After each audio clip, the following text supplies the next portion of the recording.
మీకు ఈ వీడియో నచ్చితే వీడియో క్లిక్ చేసి ఛానల్ని సబ్స్క్రైబ్ చేసుకోండి.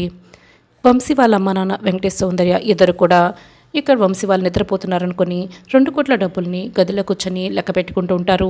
ఏమండోయ్, సంపాదించడమే కాదు లెక్క పెట్టడం కూడా చాలా కష్టమేనండోయ్ అని వాళ్ళు లెక్క పెట్టుకుంటూ ఉంటారు. అప్పుడే ఇందు వంశీ ఇద్దరు కూడా ఒకరిపై ఒకరు పడుకొని మాట్లాడుకుంటూ కబుర్లు చెప్తూ ఉంటారు.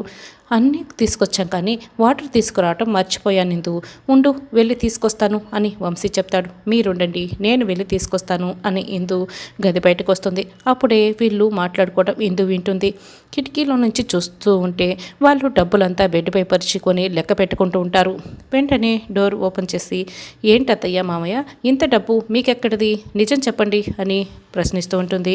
మేము పొలమమ్మ, ఆ డబ్బులే ఇవి అని వెంకటేష్ ఇక అబద్ధం చెప్తూ ఉంటాడు. మీకు ఏ పొలము లేదని నాకు పెళ్లి కాకముందే తెలుసు, మర్యాదగా ఈ డబ్బులు ఎక్కడవో చెప్తారా లేకపోతే పోలీసులకి ఫోన్ చేయనా అని చెప్తూ ఉంటే, నువ్వు ఎవరికి ఫోన్ చేయనవసరం లేదులేమ్మా, ఇది మీ అన్నయ్య గగన్ అన్నయ్య ఇచ్చాడు, కట్నం డబ్బులమ్మా కట్నం డబ్బులు, ఈ విషయం నీతో సహా ఎవరికి చెప్పొద్దని నా దగ్గర మాట కూడా తీసుకున్నాడు, ఎందుకంటే మళ్ళీ గొడవలవుతాయని చెప్పొద్దని చెప్పాడమ్మా, అందుకే నేను కూడా చెప్పలేదు.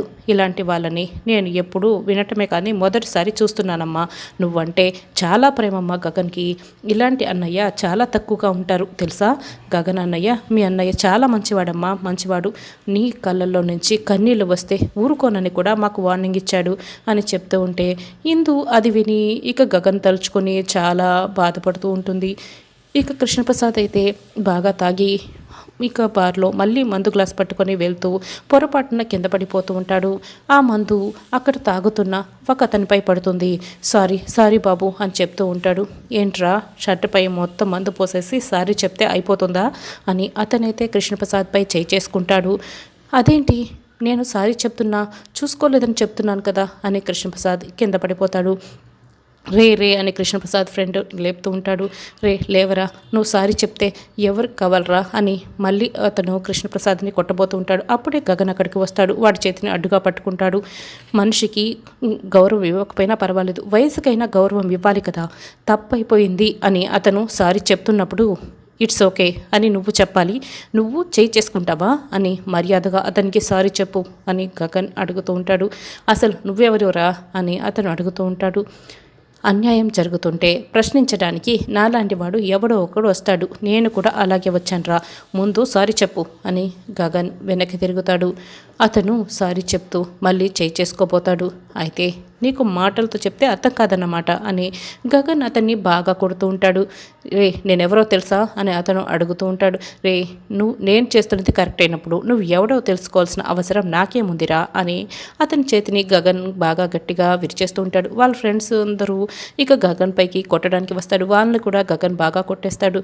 వాడు చుట్టు పట్టుకొని మర్యాదగా సారీ చెప్పు అని చెప్తూ ఉండటంతో సారీ అని అతను ఇక కింద పడిపోతాడు. వెళ్ళరా వెళ్ళు అని చెప్తూ ఉంటే అతను అక్కడి నుంచి పారిపోతాడు. ఇక గగన్ అక్కడున్న వాళ్ళ ఫ్రెండ్స్తో ఇలాంటి చోట మీటింగ్ పెట్టడం నాకు అస్సలు నచ్చలేదు, కానీ మీరు పెట్టారు, నేను వచ్చాను, మంచికే అనుకుంటాను అని అక్కడి నుంచి వెళ్ళిపోతూ ఉంటారు. రే గగన్ థ్యాంక్స్ రా అని కృష్ణప్రసాద్ చెప్తూ ఉంటే గగన్ అయితే వినిపించుకోడు, అక్కడి నుంచి వెళ్ళిపోతాడు. నీపై చేయిపోయినందుకు నీ కొడుకు ఎలా రియాక్ట్ అయ్యాడో నేను నా కళ్ళతో చూశాను కదరా, ఎవరైనా ఇలాంటి కొడుకునే కోరుకుంటారు, కానీ ఇలాంటి కొడుకుని నువ్వు దూరం చేసుకున్నందుకు నీ బ్యాడ్ లక్ రా, ఎలాగైతేనే నీ కొడుకు చాలా మంచివాడు, నువ్వు చాలా మంచివాడిని పుట్టించుకున్నావు అని ఇక ఫ్రెండ్ చెప్పేసి అక్కడి నుంచి వెళ్ళిపోతాడు. కృష్ణప్రసాద్ అయితే గగన్ తలుచుకొని ఏడుస్తూ ఉంటాడు. తాగిన ఇక కృష్ణప్రసాద్ మీరా అని అరుస్తూ లోపలికి వస్తాడు. ఏంటండి తాగేసి వచ్చారా, ఎవరైనా చూస్తే అన్నయ్య కూడా ఇంట్లోనే ఉన్నారని చెప్తూ ఉంటే పొద్దున నాపై నింద వేశారు, మరి నేను తాగి రాకూడదా, ఇంట్లో ఉండకూడదా, నిందలు వేస్తేనేమో భరిస్తూ ఉండాలి, తాగి వచ్చిన వాళ్ళని ఇంట్లో ఉండనివ్వరా అని కృష్ణప్రసాద్ అయితే నోటుకొచ్చినట్లు అరుస్తూ ఉంటాడు.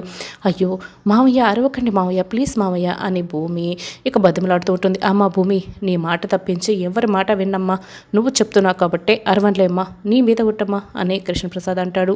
సరే మామయ్య లోపలికి వెళ్దాం పదండి అని భూమి చెప్తుంది. అప్పుడే అపూర్వ అక్కడికి వస్తుంది. తీసుకువెళ్ళు లోపలికి అని చెప్తూ ఉంటే ఇంకా కురువిదయం రాలేదంట అని ఈ సీన్లోకి అనుకుంటున్నాను, వచ్చేసావా అపూర్వ అని కృష్ణప్రసాద్ అంటాడు. అపూర్వ కోపంగా చూస్తూ ఉంటుంది. తాగొచ్చి ఒళ్ళు తెలియక మాట్లాడుతున్నావా, అపూర్వ కొరువిదయంలా కనిపెడుతోందా? ఎవరిని చూసి ఏం మాట్లాడుతున్నావు? నువ్వు ఈ ఇంటి మీద పడి తింటున్నావు తెలుసా అని గోరింటాకు సుజాత అడుగుతుంటే, మీరు కూడా పంది కుక్కలా ఈ ఇంటి మీద పడి తింటున్నారు కదా, కానీ నేను అలా కాదు, నా కష్టార్జితంతో తింటున్నాను. శరత్చంద్ర గారి అన్ని బిజినెస్లని నా భుజం పైన మోసుకొస్తూ నేను తింటున్నాను, అంతేకాని తేరగా ఏం తినటం లేదు. ఒకవైపు ఈ ఇంటి అల్లుడుగా, ఇంకోవైపు ఉచిత ఉద్యోగిగా, అయినా కూడా నన్ను దొంగని చేశారు కదా అని కృష్ణప్రసాద్ బాధపడుతూ ఉంటాడు. నోరు మూసుకొని మాట్లాడించాలు, లోపలికి వెళ్ళు అని అపూర్వ వార్నింగ్ ఇస్తుంది. నేను వెళ్ళను అని కృష్ణప్రసాద్ చెప్తాడు. నోరు మూసుకొని వెళ్ళమంటున్నా కదా అని అపూర్వ కోప్పడుతుంది. ఏంటి, నువ్వు నాకు ఆర్డర్ వేస్తే నేను లోపలికి వెళ్ళి పడుకోవాలా? ఇలా కాదు, నువ్వు నన్ను రిక్వెస్ట్ చేయాలి. ఎలా అంటే అని కృష్ణప్రసాద్ దండం పెడుతూ, కృష్ణప్రసాద్ గారు మీరు వెళ్ళి లోపలికి వెళ్ళి పడుకోండి అని నువ్వు నా కాళ్ళు పట్టుకొని చెప్పాలి అని కృష్ణప్రసాద్ చెప్తాడు. అప్పుడు నేను డిసైడ్ చేసుకుంటాను ఇక్కడే ఉండాలా, లోపలికి వెళ్ళాలా అని కృష్ణప్రసాద్ అంటాడు. అప్పుడే శరత్చంద్ర గదిలో నుంచి బయటికి వస్తాడు. కృష్ణప్రసాద్ అని గట్టిగా అరుస్తాడు. వచ్చావా రాజువయ్య మహారాజువయ్య అనే పాట పాడుతూ ఉంటాడు. నేను ఎప్పుడు కూడా నీ చెల్లెల్ని పెళ్లి చేసుకోవాలని కానీ, మీ వ్యాపారాలన్నింటినీ నా భుజాల మీద మోస్తానని కానీ, ఈ ఇంట్లో ఉంటానని కానీ అనుకోలేదు బావా అని కృష్ణప్రసాద్ చెప్తాడు.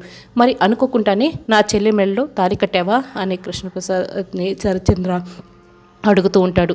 నేను ఎక్కడ చేసుకున్నాను, మీ భార్య అపూర్వ గారే దగ్గరుండి మా పెళ్లి చేశారు. ఏంటి అపూర్వ గారు ఫ్లాష్ బ్యాక్ గుర్తుందా అని విజల్ వేసి అడుగుతూ ఉంటాడు. బాబా తనేదో తాగేసి మాట్లాడుతున్నాడు అని అపూర్వ చెప్తుంది.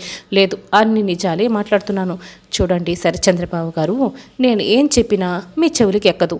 తమరు ఎందుకంటే ఈ మహాతల్లి మిమ్మల్ని బాగా నమ్మిస్తుంది కదా, అందుకే. ఇప్పుడు శోభాచంద్ర ఫోటోని చూపిస్తూ అసలు మహాతల్లి ఆవిడ కాదు ఈవిడ అని చెప్తూ ఉంటాడు. శోభాచంద్ర గారు ఎలా చనిపోయారని మీరు ఎప్పుడైనా ఆలోచించారా? ఆవిడ ఫైర్ యాక్సిడెంట్లో చనిపోయిందని చెప్పారు, మీరు నమ్మేశారు. ఆవిడ చనిపోలేదు, ఆవిడ్ని చంపేశారు అని కేపీ చెప్పగానే అపూర్వ అయితే షాక్ అయి చూస్తూ ఉంటుంది. ఆ విషయం మీరు ఎప్పుడైనా ఆలోచించారా? ఆవిడ్ని చంపేశారు అని చెప్తూ ఉంటారు. ఏం మాట్లాడుతున్నావు కేపీ, నా శోభని చంపేశారా అని శరత్చంద్ర అయితే షాక్ అయి అడుగుతూ ఉంటాడు. అవును, చంపేశారు. ఆ చంపిన వాళ్ళు మీ ముందే ఉన్నారు, మీ కళ్ళ ముందే ఉన్నా కూడా మీరు కనుక్కోలేరు. ఒకవేళ నేను చెప్పినా విని తట్టుకునే ధైర్యం మీకుందా అని కృష్ణప్రసాద్ అడుగుతూ ఉంటే, తట్టుకోవడం కాదు, ఈ ముల్లోకాల్లో వాళ్ళు ఎక్కడున్నా కూడా నేను వాళ్ళని చంపేస్తాను అని శరత్చంద్ర కోపంగా చెప్తూ ఉంటే, చెప్పు నా శోభను చంపింది ఎవరు అని నిలదీస్తూ ఉంటాడు. అయితే నీ శోభాచంద్రని చంపింది మరెవరో కాదు, ఇదిగో నీ కళ్ళ ముందున్న నీ భార్య అపూర్వనే అని, ముందు ఆవిడ్ని చంపే తర్వాత నన్ను చంపే అని కృష్ణప్రసాద్ అంటాడు. అందరూ షాక్గా అలాగే చూస్తూ ఉండిపోతారు. వెళ్ళండి, వెళ్ళి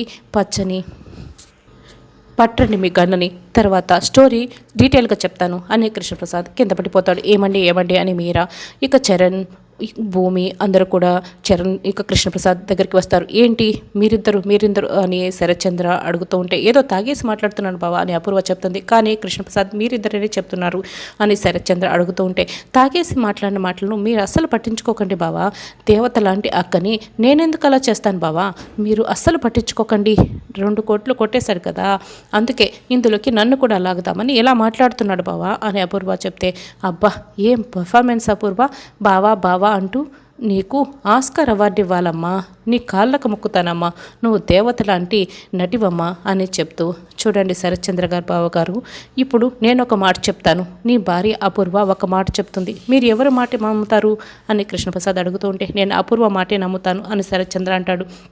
అబ్బా నీ దృష్టిలో ఈవిడ దేవత కాదు, నిజమైన దేవత ఈవిడ అంటూ శోభాచంద్ర ఫోటోని కృష్ణప్రసాద్ చూపిస్తూ ఉంటాడు. నువ్వు వెళ్ళిపోయావు, చీకటి అయిపోయింది, నువ్వు బతికే ఉంటే ఈ అన్నయ్య దొంగ అయి ఉండేవాడు కాదు, నీకు అన్నయ్య ఎలా ఉండేవాడు అనే కృష్ణప్రసాద్ ఎమోషనల్ అయ్యి బాధపడుతూ ఉంటాడు. రండి అని మీరా కృష్ణప్రసాద్ని లాక్కు వెళ్తూ ఉంటుంది. అపూర్వ నిన్ను వదలను అని కృష్ణప్రసాద్ వార్నింగ్ ఇచ్చి వెళ్తూ ఉంటాడు. అపూర్వ కేపీ మాట్లాడుతున్నది నిజమేనా అని శరత్చంద్ర అయితే అడుగుతూ ఉంటాడు. బావా తాగి మాట్లాడుతున్నాడు, పదండి బావా అని అపూర్వ చెప్తుంది. అంతే కదా పిన్ని అని అపూర్వ అడుగుతూ ఉంటే, అంతే అని తాగు మాట్లాడిన మాటలు అస్సలు పట్టించుకోకూడదు అని, ఇక్కడుంటే నన్ను ఏదో ఒకటి ఇరికించేస్తారేమో అని గోరింటాకు సుజాత ఇక స్విమ్మింగ్ పూల్ దగ్గరికి వచ్చి వణికిపోతూ ఉంటుంది. ఇంకాస్తుంటుంటే సాక్ష్యాలు చూపించమని అపూర్వ నాన్న దగ్గర నన్ను కూడా ఇరికించుండేది అని, తప్పించుకున్నాం అని భూమి అనుకుంటుంది. ఏంటి పిన్ని ఎక్కడున్నావు అని అపూర్వ స్విమ్మింగ్ పూల్ దగ్గరున్న గోరింటాకు దగ్గరికి వస్తుంది. అసలు ఆ కేపీని ఎందుకు ఈ ఇంటికి అల్లుడిగా చేసావు? ఇప్పుడు చూడు ఏకుమీకి కూర్చున్నాడు. 10 రూపాయలు ఇచ్చి పంపించేస్తుంటే అప్పట్లో సరిపోయి ఉండేది కదా అని చెప్తుంటే, అప్పట్లో కేపీ సిన్సియారిటీని శరత్ చంద్రబాబు కూడా బాగా నమ్మేవాడు. అప్పుడు దూరంగా వెళ్ళిపోయి నేనే ఇదంతా చేశానని చెప్పుంటే బావ ఖచ్చితంగా నమ్ముండేవాడు. ఈరోజు నేను ఈ ఇంటిపై ఆధిపత్యం చెలాయిస్తున్నాను అంటే కేపీని గ్రిప్లో పెట్టుకోవడం వల్లనే అని చెప్తూ ఉంటే, కానీ ఆ భూమి కేపీ ఇద్దరు ఒకటయ్యిపోయారు అనిపిస్తుంది. ఇప్పుడు వాళ్ళమ్మ చావుకి ఆధారాలు సాక్ష్యాలు కనుక వాళ్ళు సంపాదించి చూపించారే అనుకో, అప్పుడు ఏంటి నీ పరిస్థితి అని గోరింటాకు సుజాత అడుగుతూ ఉంటే, అవును ఒక్కనే ఉంచుతాను అని అపూర్వ చెప్తుంది.